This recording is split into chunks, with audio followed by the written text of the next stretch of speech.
All right. We spent a lot of time talking about things on the ground, so I wanted to take some time to see what's happening in the mainstream, zoomed out. Because we're all pretty plugged in, but for the normies, their only real source of information is the mainstream information. So I kind of want to see what kind of policy shifts are occurring right now, based on the Bondi attack. I know it's Bondi now. I've had enough people correct me today that it's Bondi and not Bondi. But, so I have this Guardian article pulled up, and we'll just kind of start there. Kind of see what's being reported. We can tell by this headline. Bondi terror attack. Alleged gunman traveled to the Philippines before ISIS-inspired shooting. Police investigating claims. Sajid and Navid Akram received training overseas before Sunday's attack. So, I mean, all this kind of continues on the theme of anti-Semitism, I guess, and how this event, it was staged. There was probably real casualties, but I have not confirmed for sure. But it was definitely a staged event, false flag of a sort, of Zionists on Australian soil, and used to instigate anti-Semitism. And that's based on the guidelines that Theodore Herzl established in the early 1900s, late 1800s, that anti-Semitism is a tool that can be used by Zionism to get basically Jews that don't want to leave to leave their homeland, or to at least fall under the Zionist banner. But, so we see here that there's already ISIS inspired in the headline, which I'm kind of surprised because it's The Guardian. So I'm hoping that it's only introducing this information as information only.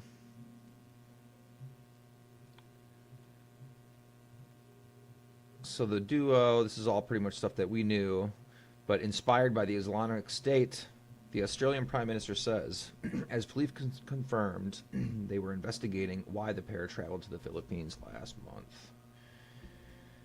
And it's funny because if you try to see where this link goes, you would expect this link to go to a piece of evidence that supports the claim that they traveled to the Philippines. But it does not. It just goes to a link of a link with a bunch of articles about the Philippines, and it takes us right back to this one, which we're reading right here.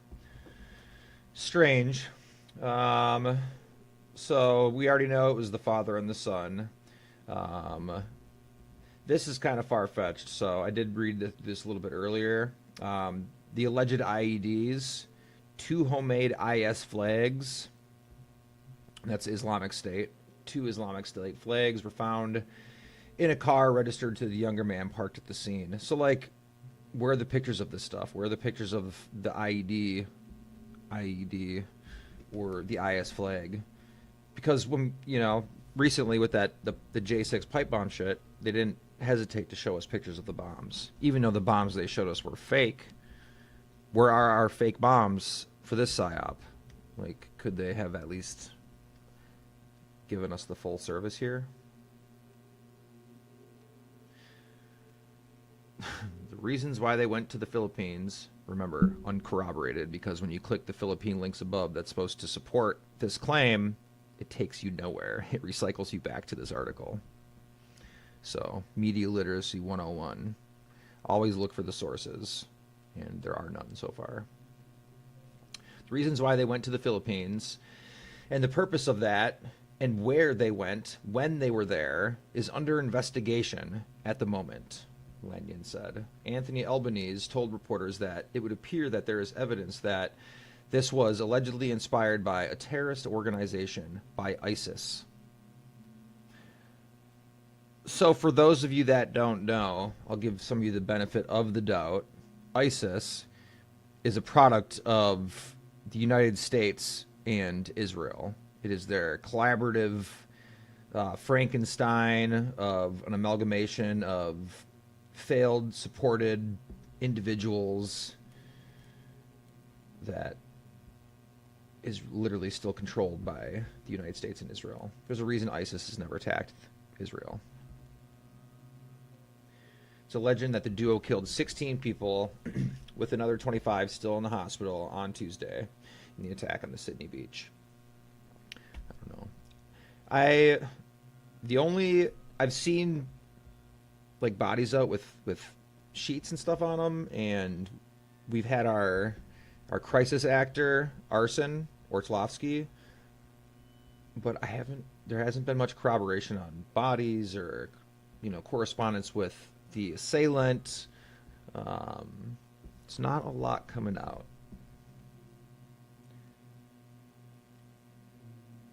Navid was arrested at the beach, taken to the Sydney hospital with critical injuries. His father was shot dead by police. So that's the interesting part. So Navid was the one on the bridge. Navid was the younger one. If Navid was the one that was still shooting, the father was clearly the older one that our Muslim hero disarmed. So he disarmed him, and that guy basically gave up. So why? At what point did the police kill him? I'm not seeing that. And then Navid, who was arrested, he was the one that continued shooting. So I could understand that he was unalived, but see, this just doesn't add up to me. Talks about how they got their gun license. Navid, who worked as a bricklayer, came under the attention of the Australian Security Intelligence Organization in October 2019. Albanese said on Monday. He was examined for 6 months because of his alleged associations with others, with the ABC reporting claims that the counter-terror investigation involved an Islamic State cell. That's how they're going to end the article? So they basically said, yeah, we knew he was an Islamic State cell in 2019 and we fucking didn't do anything about it. That's mic drop. End of the article. What the fuck? Oh, man. Well, I already know that Australia has already announced stricter gun laws. Literally, dude. Like, they're actually having children in a Tel Aviv kindergarten come up with these ideas. It's kind of fucking wild, honestly. Yeah, here's the beginning of the fallout. I saw a video about this yesterday, but Australia has already announced stricter gun laws, which they already had all their guns basically taken away, which is, if yesterday was a real event, it's how it was allowed to happen, because not a single citizen was walking around with a weapon.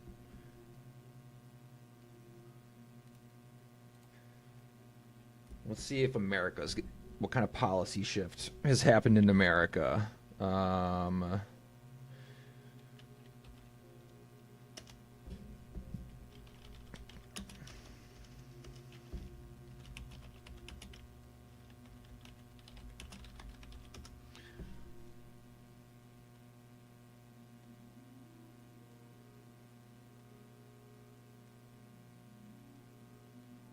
It doesn't look like there's anything super crazy about trying to come after or clamp down on Americans yet. I think they're probably sitting on something and cooking something up that's pretty good for us. All right. Yeah, I mean, at the end of the day, I think this whole thing was a psychological operation, and it was meant to. It was going to be blamed on anti-Semitism, and it was going to be used to force legislation, and that's why our dude Arsen Orlowski was there that day, was to make sure that the narrative was controlled. It was in the Zionist realm. So, well, let's shift here. Let's check out the Brown University, because that's something that kind of dropped off for me. Let's see what Fox News is reporting on that. All I know is that they let the dude walk. I don't need the text this big. I just make it this big because I figured it's probably easier for people with cell phones 2C.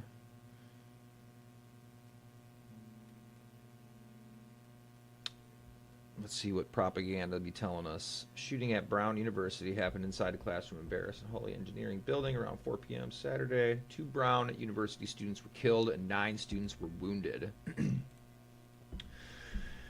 Police announced that a person of interest was taken into custody early Sunday morning. Later that night, officials said the individual was being released.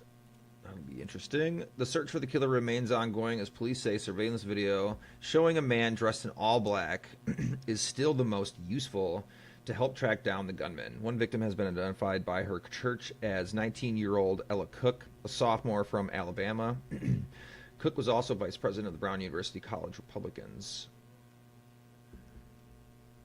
Muhammad Aziz Muruzakov, a freshman, has been identified as the second victim.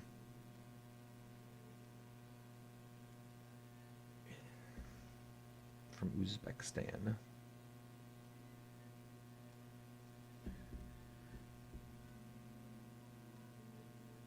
Well, I mean, the shooter definitely targeted Brown University. That's kind of obvious, right? Like, if anybody's been to a campus, you know that, you know, it's, you're not just aimlessly walking by with a gun and looking for a place to shoot up, I don't think. I think if you find yourself in a university and you're, you know, with a gun, you're probably, you know, pre-planned that shit. And that was your intended spot to be. But here's some excellent detective work by our police officers there. The gunman definitely targeted Brown University, though authorities are looking for other possible motives, officials said Monday. So they're wasting fucking time. What I can tell you is the individual definitely targeted Brown University. Tell us one more time. Obviously, it's something we're looking into. As far as if there was anything else that he was targeting, Prez said the families of the victims have been cooperative and the authorities were investigating reports that the gunman yelled something during the shooting. Oh, what's up, brother?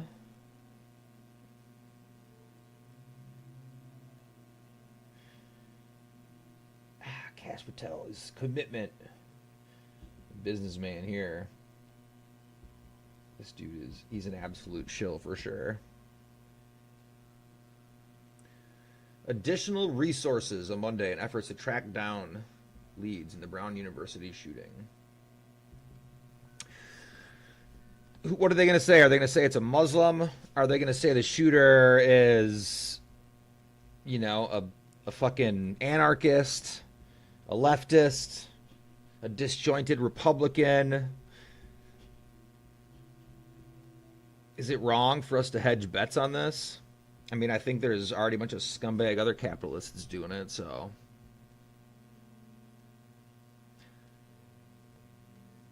I'm going to say they're going to give us something really wild. They're going to be like, it was a Muslim anarchist cell. And there's a ton of cells, decentralized cells in the United States. Secular Muslim anarchists. Or the Zionists are really just going to go after the Jews and be like, it was a non-Zionist Jew. A radical, liberal, non-Zionist Jew. That's what it's going to be one of those two. The unfortunate two to always collect the brunt.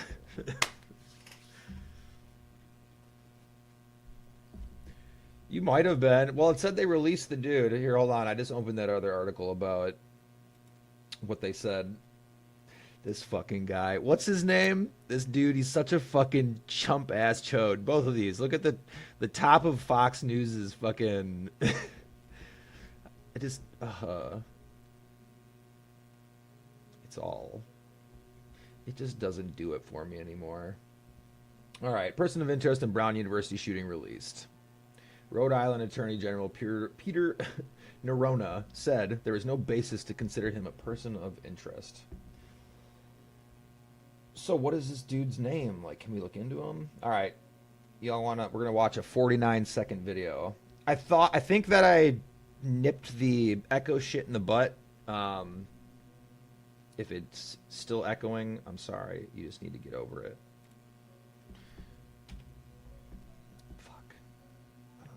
Hold on a second.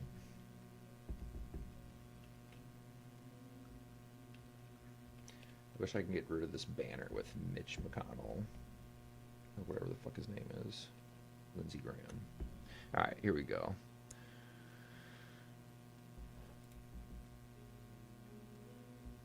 Optum is creating a pharmacy system that's more caring, connected, and accessible for everyone. We are streamlining pharmacy care by eliminating reauthorizations for 180 medications. Optum is transforming pharmacy care every day. This is a Fox News alert. I'm Marianne Rafferty, live in Los Angeles. Brown University in mourning tonight after a mass shooting on campus. Hundreds gathering in Providence, Rhode Island, to remember the 2 people killed yesterday afternoon in an engineering building during final exams. 9 others were injured. Police arrested a person of interest early this morning and say they're not searching for anyone else at the time. The FBI saying geolocation services helped them arrest the man about 20 miles from the university. He's not being identified. Police also recovered 2 handguns. Investigators say the shooter fired more than 40 rounds. All classes and final exams at Brown have been postponed. Flags in Rhode Island are at half staff. President Trump is offering his condolences to the victims. We are expecting a press conference regarding this shooting shortly. Benjamin Erickson. All right, let's look him up. Yeah, dude. So I have my cell phone, one of my cell phones, hooked up so it can live stream the puppies. So that video didn't show us a goddamn thing. They detained the person of interest. You said you think it's Benjamin Erickson, but they... Let's see if we can find something here. This looks like an old article. I know that this was from last night, but... or yesterday morning, even.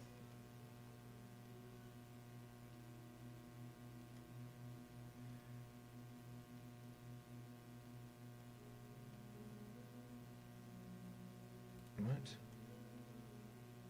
This new Blink Mini 2K Plus camera took me just minutes to set up. I just downloaded the app, plugged it in, scanned the QR code. All right. We'll wait till this... I'll put the audio back on in a second.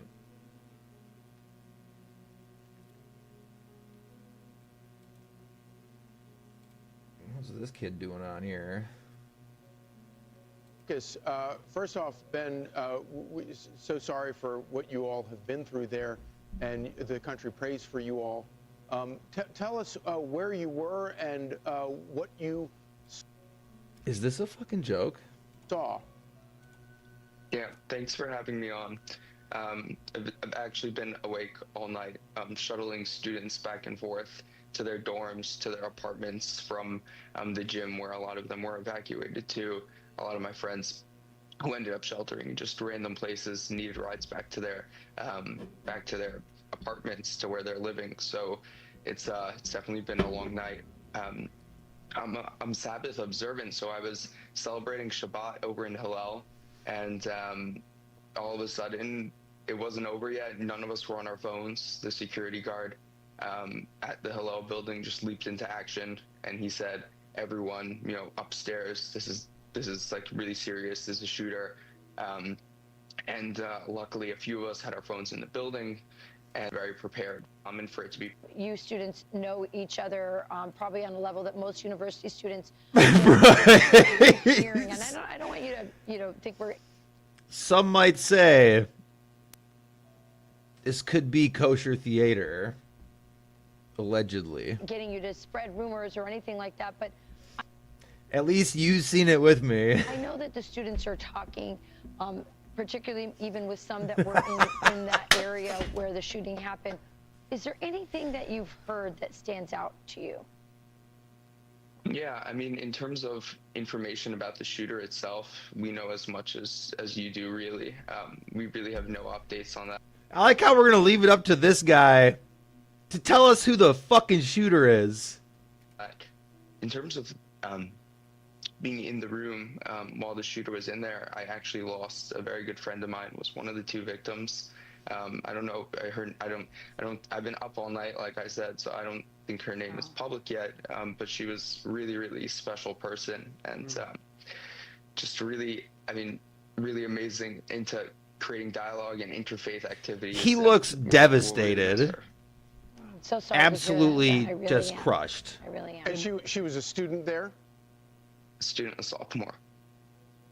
Ben, as best as you can, how is the student body feeling right now, other than scared? I mean, He looks fucking fine. yeah, I mean, finals are, there were finals supposed to be scheduled today. There were finals yesterday. There are finals all week.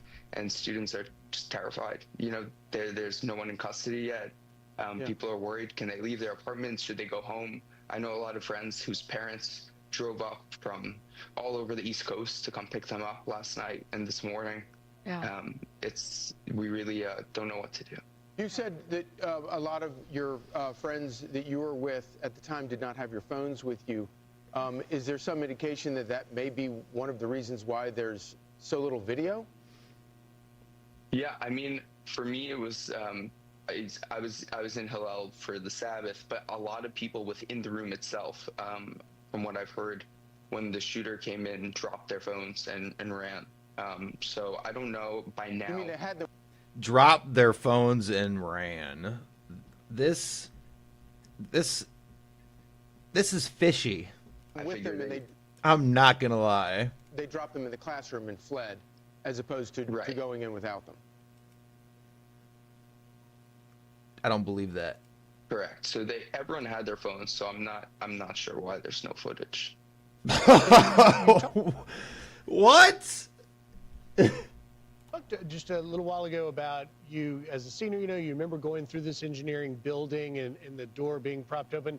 Do you recall at all if there are surveillance cameras anywhere on, in, or near that building in particular? And Okay, so wouldn't this be the good time for Fox News to bring on, like, a building professional or whoever is on charge, of the university, somebody who's in charge of the university, like a professional, like not a random Jewish kid from Hillel across the street that is loosely affiliated to, the victims, alleged victims.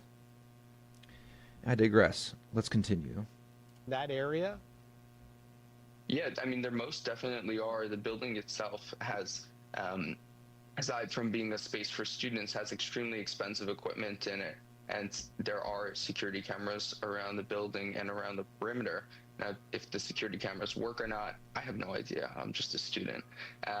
But I'm pretty, we don't know what exactly authorities are working with in terms of footage at this point. But based on the video that they released, if that's all they have, then this is pretty disappointing. Ben, what are you going to do? Are you going to leave before exams are over? Are you just sort of traumatized and you just want to get home to your family? Or are you going to stick it out and see what happens and how this unfolds? Yeah, I mean, I'm a senior now, and I think all things considered, I think I have to go home and give my family a hug. Yeah, understood, understood. Ben Marcus, we thank you. Please know we're praying for you, and our hearts are with Brown University right now. Thank you. And stay safe, Ben. Pray. Oh my God, dude. That's wild.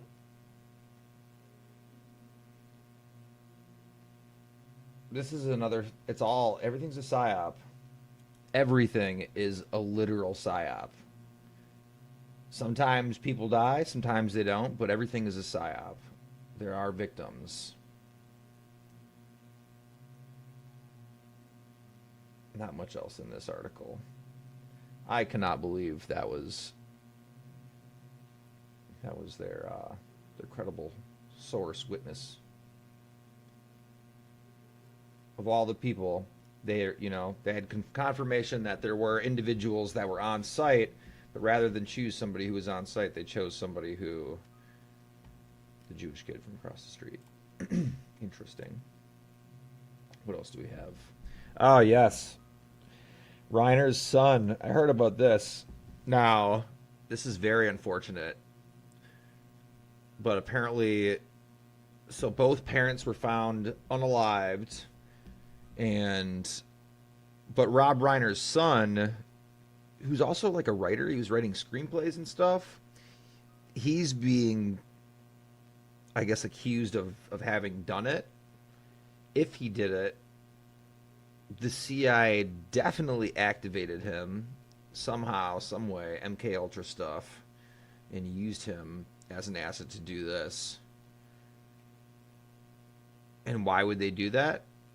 To overload us and inundate us with bullshit so they can continue their global plunder. We almost had a mid-air collision up here. The JetBlue pilot described. No, I don't want to watch this. Here we go. Responsible for the brutal murders of Hollywood icon Rob Reiner and his wife Michelle is their very own son. They worked throughout the night on this case and were able to take into custody Nick Reiner, a suspect in this case. The 32-year-old arrested at 9:15 last night, according to police, less than 6 hours after the disturbing discovery of the couple's bodies inside their Brentwood home. Verifying we have 2 cardiac arrests. A source close to the family telling NBC News both appear to suffer fatal stab wounds. Nick had been living with his parents on and off, according to 2 sources with knowledge of the situation, who say the 3 attended a party thrown by Conan O'Brien on Saturday night. Those sources tell us Nick was disruptive and made guests feel uncomfortable, adding that Rob and Michelle were embarrassed by his behavior and even expressed worries about his health. All I ever wanted was a way to kill the noise. In 2015, the father and son teamed up on the movie Being Charlie, a film based on Nick's own struggles with drugs. It's not a secret, but my son, Nick, who was one of the writers of the screenplay, had his problems with substance abuse, and he went through a number of rehab programs. The Reiners and their 3 children together recently, photographed on a red carpet in September. That's Nick in the middle. Reiner, the son of legendary comedian Carl Reiner, first gained fame as Archie Bunker's son-in-law on All in the Family. Let me tell you something, Mr. Stivic. You are a meathead. Then pivoting to film, writing and directing beloved movies, spanning genres. No, don't touch it. I was just pointing at it. Well, don't point. From The Princess Bride. Life is pain, Highness. Anyone who says differently is selling something. To redefining rom-coms with When Harry Met Sally. Yes! Yes! Yes! Where Reiner gave his own mom a famous cameo. I'll have what she's having. He told stories about friendship and loss. I'll see you. Not if I see you first. He absolutely was. And perfected the courtroom drama with A Few Good Men. I want the truth! You can't handle the truth! And they're just... Today, Kevin Bacon remembering his time with Reiner on that set. The making of that movie was one of the best experiences that I've ever had. While Jane Fonda said she just saw the couple Saturday night, calling them wonderful, caring, smart, funny, generous people. And Morgan Chesky joins us tonight live from that scene. Morgan, when could Nick Reiner be charged? Yeah, Tom, we know that LAP detectives plan on presenting their evidence to prosecutors tomorrow with formal charges anticipated on Wednesday. As for the 32-year-old Reiner, he remains behind bars being held without bail tonight. That's insane. So they definitely MK Ultra'd that dude, you know, and had him do whatever to his parents just to keep us inundated with bullshit. And that's going to play into this whole crackdown that's coming on us now. There's going to be something that he did or something he used. You know, they're going to be like, there's a way we could have prevented this. He was talking to friends on social media, and only if we had unyielding access to all your social media, then we could have prevented this. But I mean, that's at the same time, that would mean that they don't already have access to all of our information. So, but something will come from all this. All of this will culminate into something, and at the very least is being used to distract us, and it just shows how expendable they see all of our lives. So, but to speak on MK Ultra, I had this bad boy queued up here so we can look at this for a little bit. If I can figure out how to close this sidebar. Give me a second here.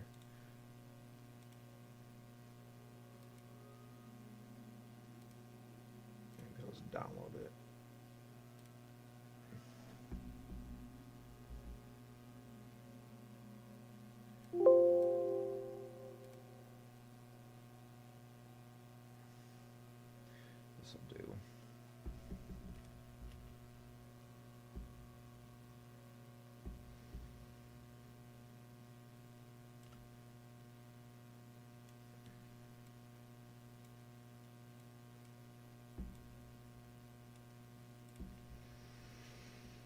So this is just to kind of, I had this queued up because I wanted to like demonstrate how it was known in the 70s and the 60s and the 70s that the Russians were conducting parapsychology, and they were doing MK Ultra type stuff where they were triggering individuals to carry out attacks and just do things.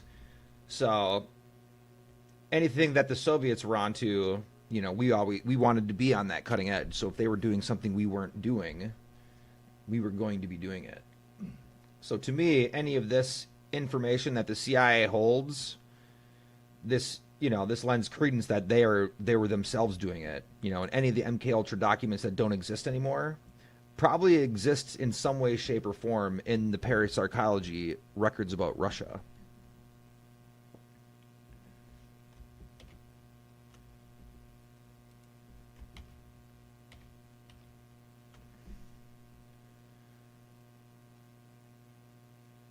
Yeah, so some recent U.S. research suggests that it may be possible to use certain paranormal abilities for military or intelligence purposes. There are major uncertainties, however, about the extent to which the abilities exist, their reliability, and the mechanisms of operation. The practical utilization of these abilities has not yet demonstrated conclusively. But this is all really easy to find. You just go into the Google search bar and type in parapsychology, Russia, CIA. Yeah, dude, it's in everything. Everything that we interact with. It's in our music, it's in our movies, it's in our video games. It's in literally everything. It's in the food we eat. It's subliminal messaging. It's just like, it's literally in everything. There's actually, I have a book that I'm reading now. This is actually pretty good. It's probably going to show up backwards on the camera, but this is Mind War by Michael Aquino. And basically, this book talks about how the government has used and the different techniques they use to wage war via, psychology and manipulation and dark arts and all that stuff. So it's pretty crazy.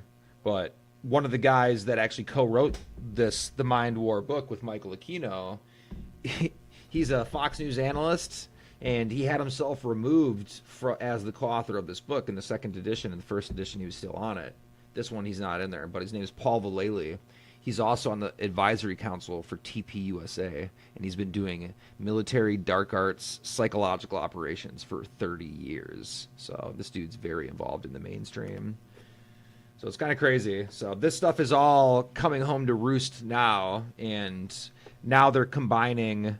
I feel like they're doing a lot of this off the wall shit because, they're trying to gather data. Now they're combining the mind war technology that they had already, the parapsychology technology. They're combining that with now the AI technology, and that's what we're experiencing now as a result of all that. Just inundated with parapsychological warfare bullshit.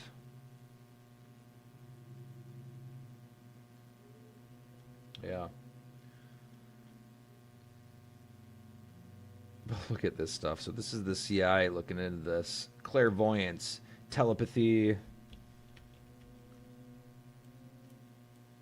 hypnosis, autogenic training and yoga, black magic. Just all kinds of stuff in here.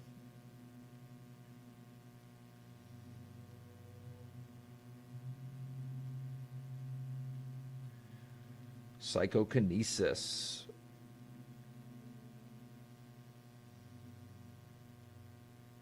Yeah, so this is move small objects such as pencils. But these studies have little, if any, intelligence significance. Application-oriented U.S. studies involving the psychokinetic perturbation of the output of electronic equipment has indicated that such effects may be possible.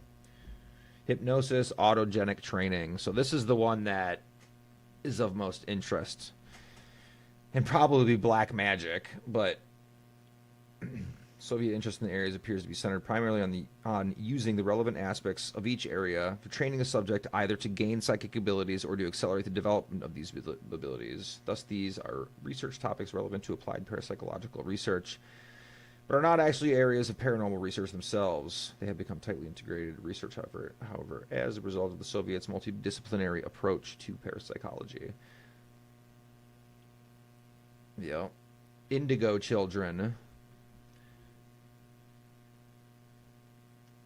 This is interesting. So, in essence, this document right here is stating that there's a treasure trove of parapsychological information, a treasure trove of multidisciplinary parapsychological information in Russian archives or in the CIA archives under Russian information.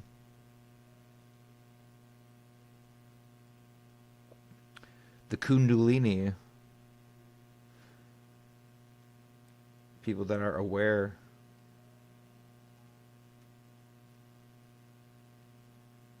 This black. So I'm going to read this black magic section here for us. So, black magic. About 1969, the Soviets reportedly established an official group in their covert program devoted to collecting information on black magic.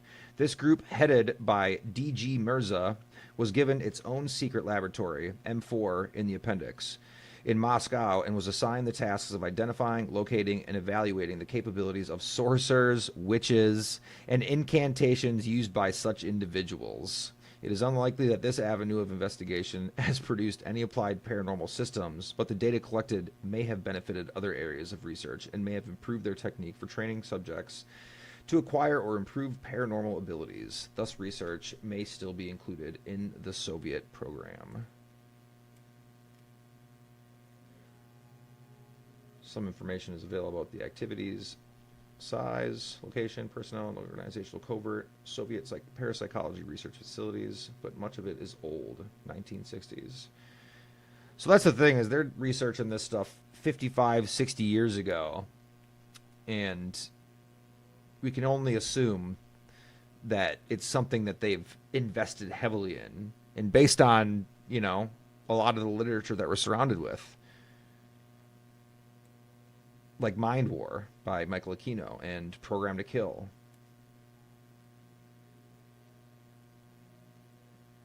The information available indicates that, or wait, sorry, I skipped a paragraph.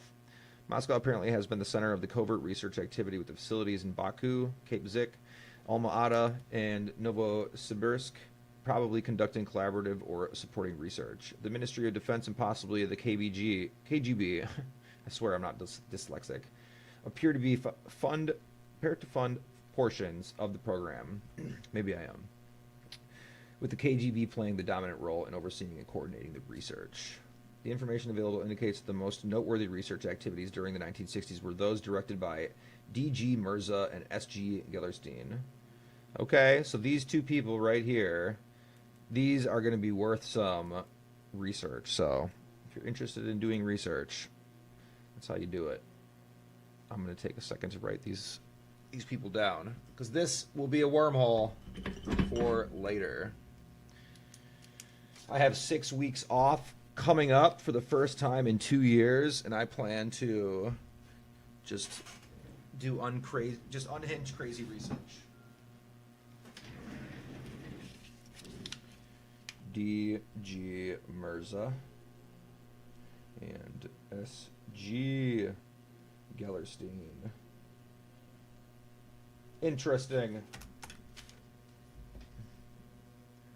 The activities, which encompassed a broad range of applied parapsychological investigations, were believed to be supported by the Ministry of Defense at 3 research facilities. The 3, M1, M2, and M3 in the appendix, formed a functional unit that allowed people and research projects to be compartmented into separate levels of classification and security. Facility M1 was a small laboratory that provided a base from which potential employees and reported sidekicks could be met and evaluated without exposing either the extent of the covert program or its personnel.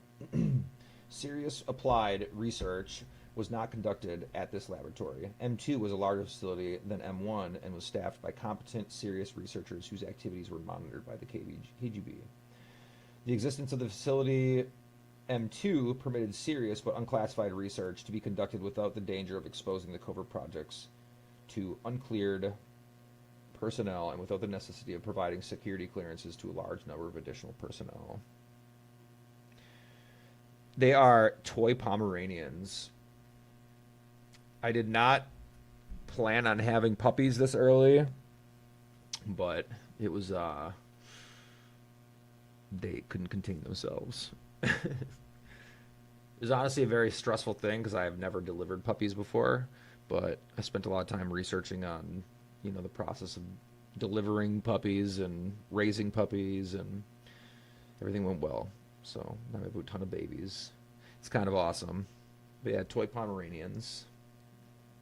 Facility M3, which was staffed with technicians and with applications-oriented researchers, served as the base for covert research activities. Both the research activities and the existence of the facility reportedly were treated as restricted information. The research data obtained at M2 and the useful talent obtained from M1 routinely were made available to researchers at M3, and their activities consequently could be channeled more efficiently and more directly into productive research activities. Furthermore, the covert status of the Institute, combined with the logistic support of the political power provided by the KGB, the Ministry of Defense permitted the researchers a wide latitude in accomplishing their research goals. A puppy Frenchie? Dude, I've never heard of that. I mean, I guess they are dogs, but I've never known anybody who's ever had that. I've never met a dog. Yeah, that's a crazy combination.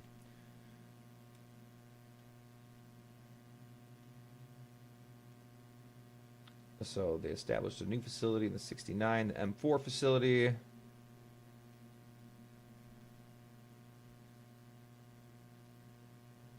M4 is unknown. And also M4 is top secret.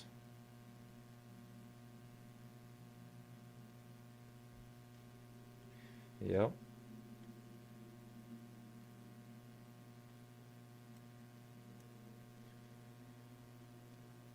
There's a lot of individuals that emigrated to Israel from Russia and Ukraine.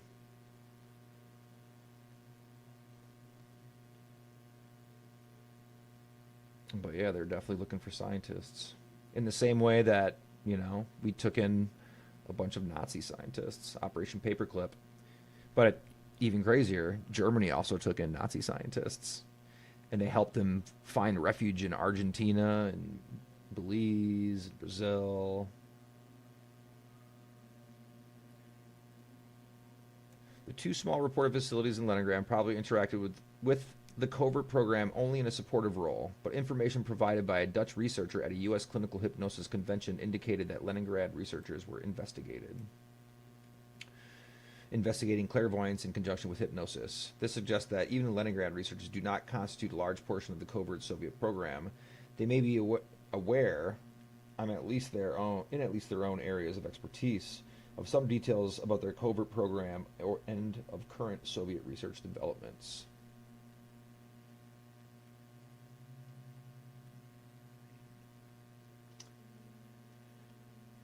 But that's, you know, studying clairvoyance in conjunction with hypnosis. That's the ability to control somebody, essentially.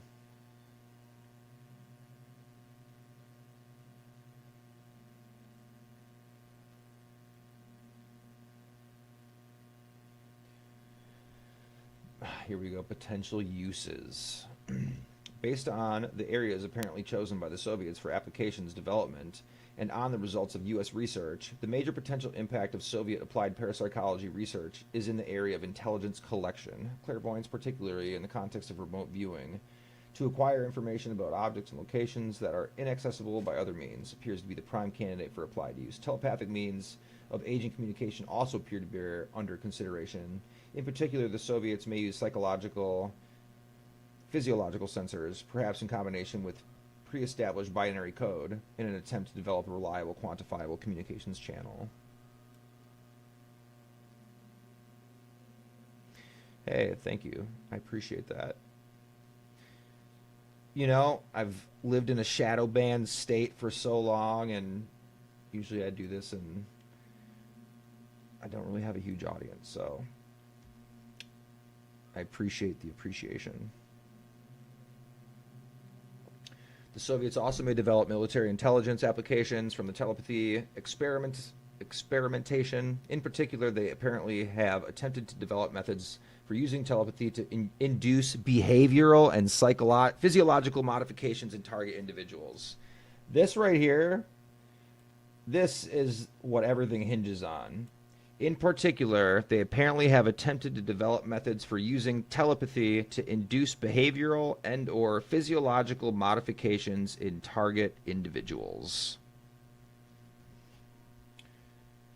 In Program to Kill by David McGowan,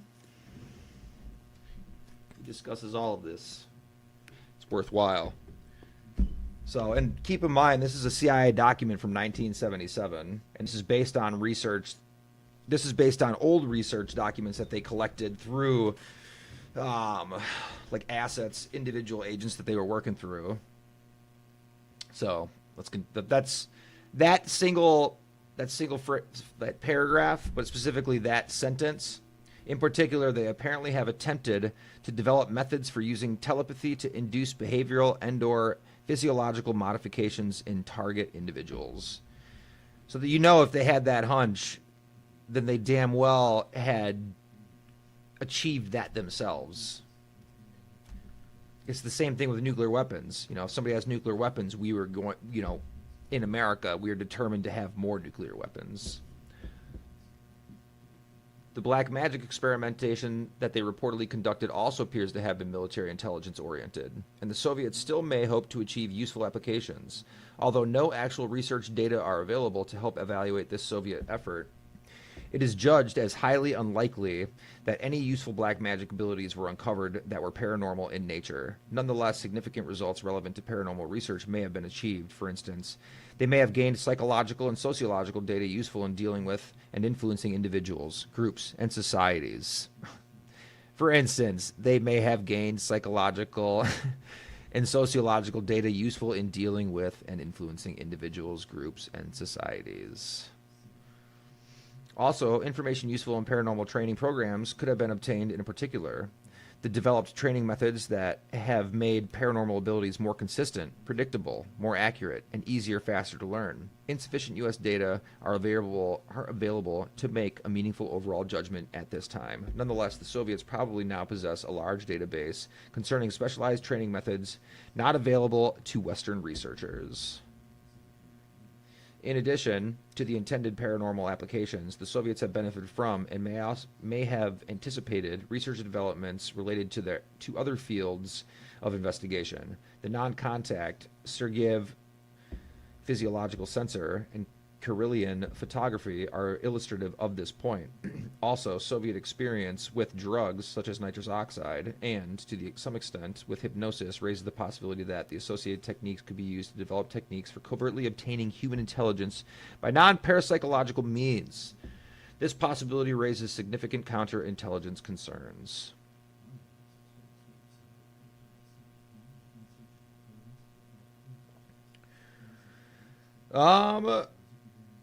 That's, I don't know. So, I mean, yeah, I mean, I think that everything that they learned through these Soviet psychological techniques is applied in everything they do. I think it's, you know, I think it absolutely, like, you know, anybody, because that's the thing is, like, these ISIS people were vetted. They went through, you know, the American and Israeli pipeline.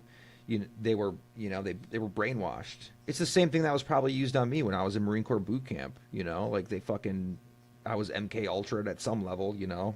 I'm sure anytime that they have information that they use for this, they're going to apply it anywhere they can, for sure. But in terms of manipulating people or controlling people, that's absolutely square one. Especially of groups like ISIS, you know. How do you fracture a group of people, you know? How do you isolate groups of people to do your bidding and work against the rest of their greater group of people, you know? And that's what ISISism was essentially. Give them funding, give them what they want, whatever. Success probability. It appears likely that useful intelligence information can be obtained via remote viewing techniques, but the degree, detail, and reliability that can be obtained are not yet known. Apparently, it is possible to acquire general information about locations, objects, and facilities, but it is not known if more quantitative data, such as written material, can be obtained reliably through this channel. Recent preliminary U.S. experimentation does suggest, however, that data about significant geographically definable events can be obtained on a real-time basis.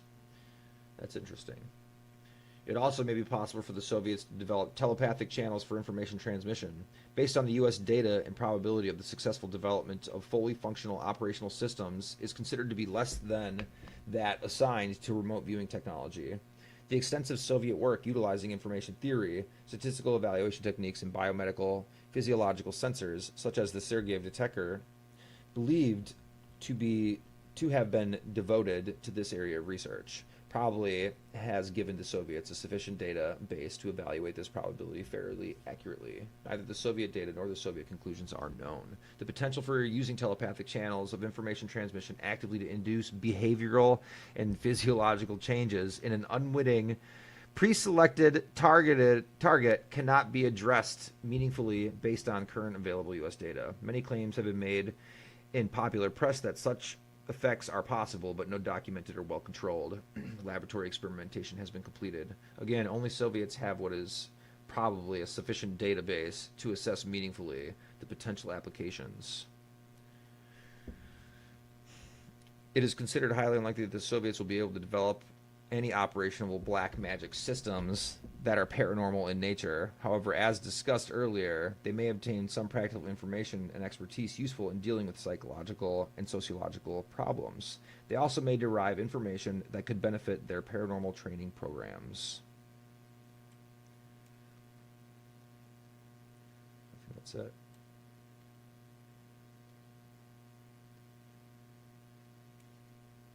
Interesting. So we know all that shit's existed for, 50 years. And if they were researching it in terms of Soviet capabilities, they were doing the same thing in the United States. So, yeah, absolutely.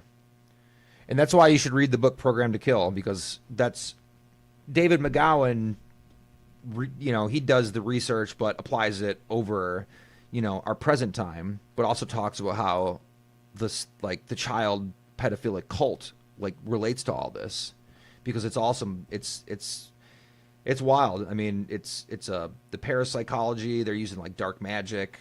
They're using, it's all pedophilia. It's all related. It's all related, and it's fucking mind blowing once you start to dive into it. But yeah, get this book, Program to Kill. This is good. But also Google parapsychology CIA documents and just specifically look for CIA.gov documents.